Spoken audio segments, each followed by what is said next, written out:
I don't think Selina really knows what to make of my being here, on her home ground, as it were, so suddenly turned up on her doorstep. After all, she's made this rare trip to Lisbon to see old friends, to visit relations, and I reflect, sadly, that I might be in her way.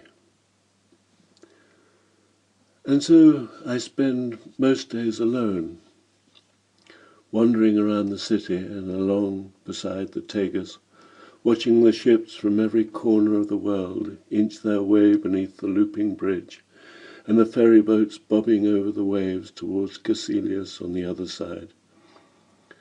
And when a mist comes down over the water, quite suddenly the estuary booms with ship sirens. I sometimes find myself in all the bewildering din and confusion of the market at the Caixo Sodré, a huge temple of barter and commerce, which rings with the cries of the marketeers, their voices rising up to the rafters miles above. Vegetables are strewn all over the ground, turkeys are hung from hooks along the walls. I keep my eyes skimmed for discarded fruit, oranges from the Algarve, bananas from Africa. What I can scavenge down here is all I eat from morning to evening, except for a cake around tea time at the Brasileira, which I come by trickery. The Brasileira at Chiado is the most famous of all cafes in Lisbon, with its quaint, old-fashioned elegance, its marble tables, its wooden panelled walls lined with mirrors. A place where the dandy as well as the bohemian meets, intellectuals, artists, conspirators. I'm definitely of the latter category, for every afternoon I conspire to obtain a cup of tea and a cake for nothing. It's surprisingly easy, in fact, as the old waiter is very absent-minded, and I can outwit him quite easily by ordering what I want at the counter, then taking it to a table. He assumes that I've paid. I look forward to that cake all day long.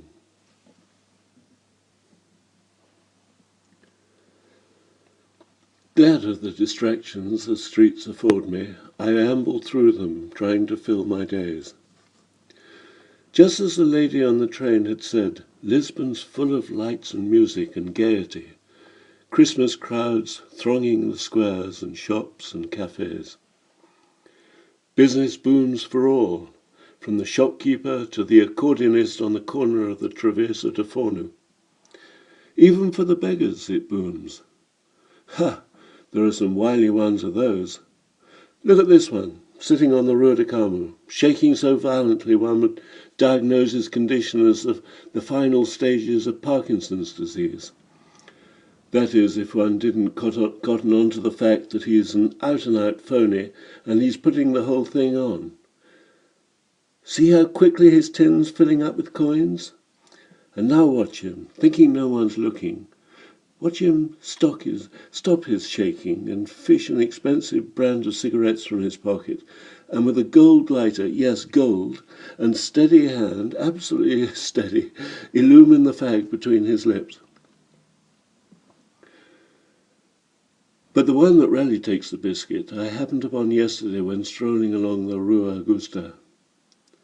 From some distance away I became aware of a most sinister groaning and choking and gurgling.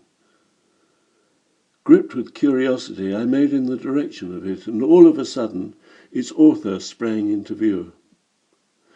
Perhaps sprang is the wrong word, for he was sprawled out in front of a busy bank, the most ghastly apparition, a grey-faced old man, writhing, twitching, and emitting flesh-creeping cries as though he was in the very throes of death.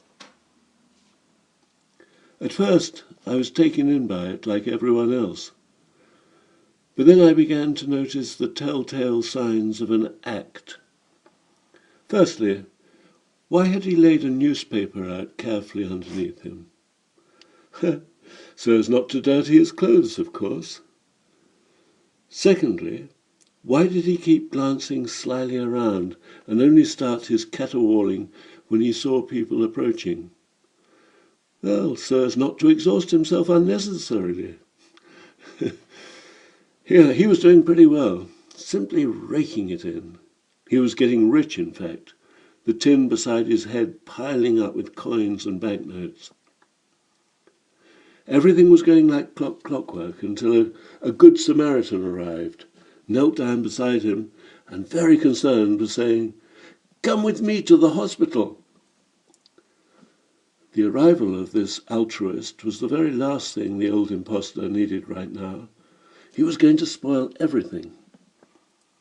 He carried on with his performance, trying to ignore his benefactor. But the Good Samaritan was insistent. "Hospital! You must come with me to the hospital!"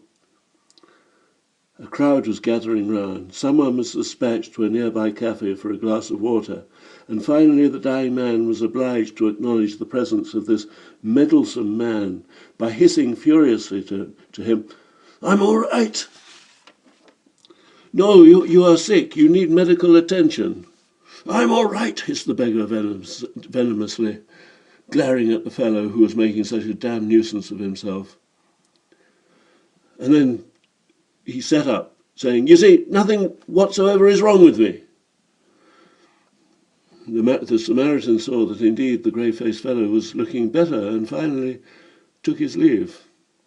When the last of the crowd had dispersed, I, watching from a little way away, saw the old rascal lay himself back down on the newspaper and carry on his lucrative trade.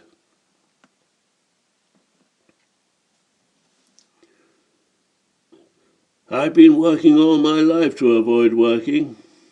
I spin round to see who's the owner of this raspy voice that's growled right into my ear, and come face to face with a pallid, emaciated-looking specimen with vulture-like eyes and a pencil-thin moustache, the type all my instincts tell me to steer well clear of. "It's a waste of time watching these fools," and he nods his head over towards the unemployed people marching through the square demanding work and bread. "Come on, it's healthier to be having a drink in the bar around the corner." Okay, I laugh, and off we go. "Mike's my name," he begins in a quasi-American drawl as we lean at the counter of a lively dive called the Palmyra. "At least it's the one I've been using so long, sometimes I forget what my real one was. Better that way. Better to have no name at all in my line of business. But if you've got to have one, best to change it to something else as fast as you can. You see, I live by cheating." "Oh." "Yeah, by telling stories, very elaborate lies. Hey, let's refill our glasses, they're drained. Oi, faz favor," he calls out in the most arrogant manner to the barman. "More wine."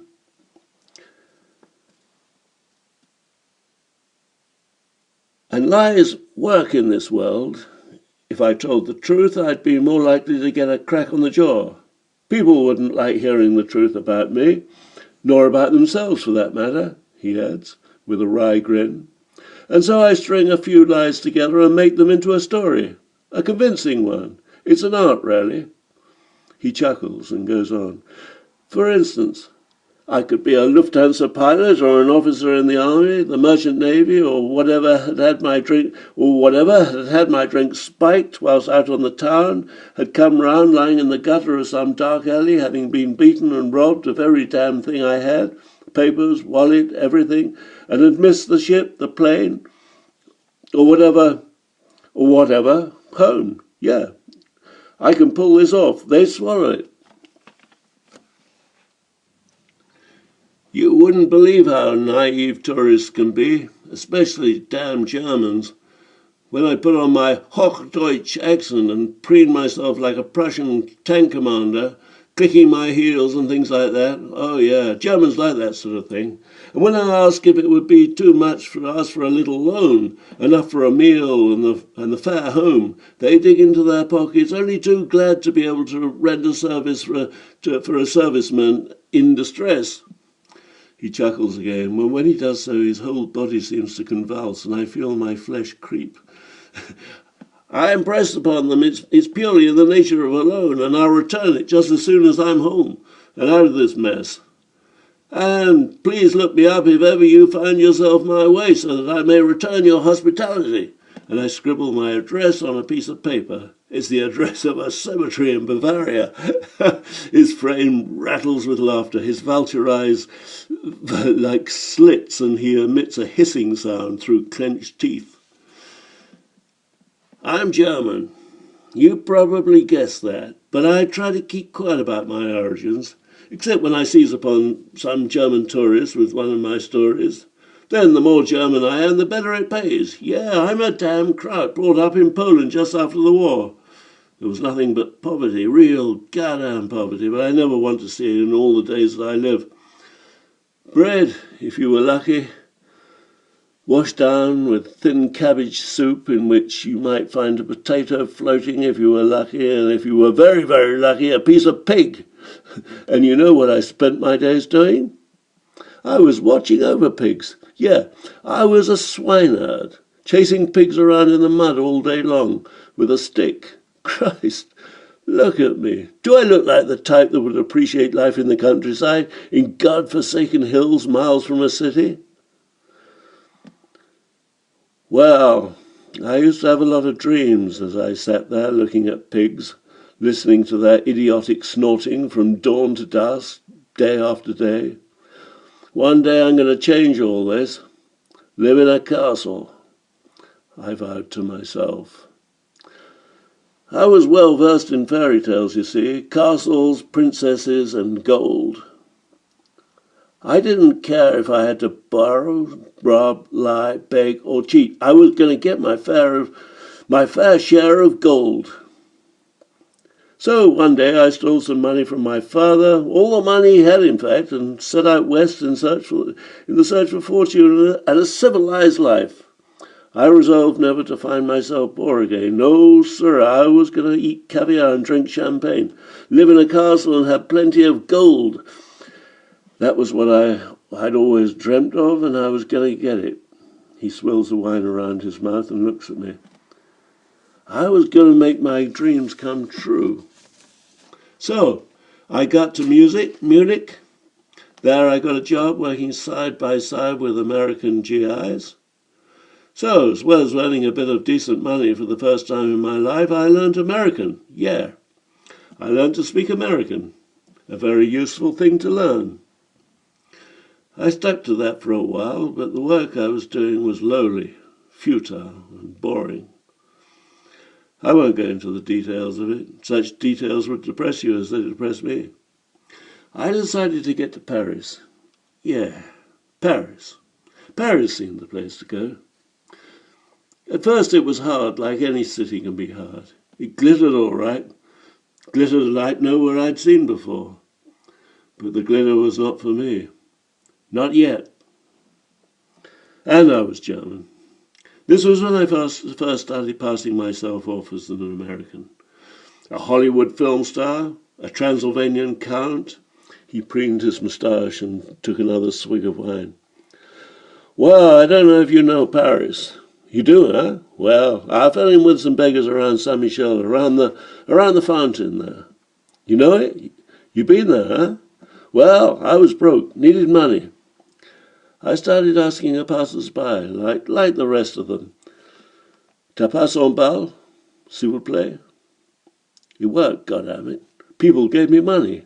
Why work, when all I had to do was ask, and people gave? After all, didn't the good Lord Jesus say, ask and thou shalt be given? Never mind a few knockbacks, I was going to make an art of this. Well, I started off on the streets, and then I moved into the cafes. There were plenty of rich tourists around, whatever the time of year, and hordes of Germans with more money, a lot more than sense. And I began to make money, real money, for the first time in my life. I started to live and dress in the manner I'd always planned to. It was then I ran into my wife in a bar in Saint-Germain, La Rumerie. Know that one? It was an evening in spring, and there, right before me, was the woman, the fairy princess, with all the gold I'd been looking for. There's a commotion at the door, a lot of shouting and a drunkard being thrown out. Filthy bum, remarks Mike. contemptuously.